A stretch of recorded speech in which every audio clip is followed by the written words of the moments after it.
Many people proudly boast of their preparations for catastrophic emergency scenarios, such as nuclear war, plague, or tangentially related a zombie apocalypse. Yet, it is a safe wager that the majority of these individuals do not really believe they will experience these events in their lifetime, nor have they mentally prepared themselves for their aftermath. When the zombie apocalypse does happen, your mental state will factor just as heavily on your survival as will your material preparedness.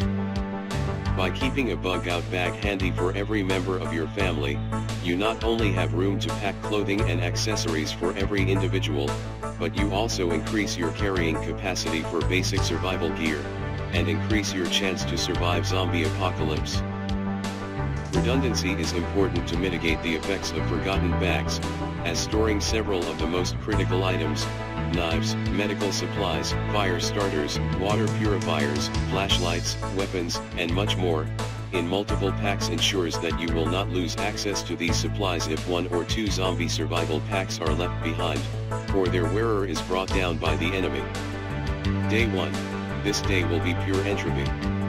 The horrific realization of what has happened will alternately drive the vast majority of us to despair, madness, or some combination of the two, possibly leading to an incurable vegetative state.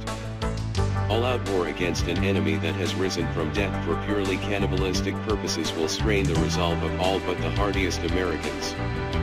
Because there is simply no telling what situations you will face in the weeks, months, or even years following a zombie uprising, your survival preparations should be undertaken primarily with the following objective: surviving day 1. If you can survive the earliest stages of the apocalypse and escape the associated carnage, you should be relatively well situated to weather the remainder of the battle. Your best choice will be to grab whatever supplies you have squirreled away for this day in your zombie survival pack and flee the city and surrounding suburban areas immediately. Only by reaching a place of relative, if only temporary, safety will you be afforded the opportunity to establish a long-term survival plan and come to terms with what has happened. Then you can make a more informed decision to either hunker down and weather the storm, or bug out in search of a safer and much more viable haven. How to survive zombie apocalypse. Read more. Click link below article.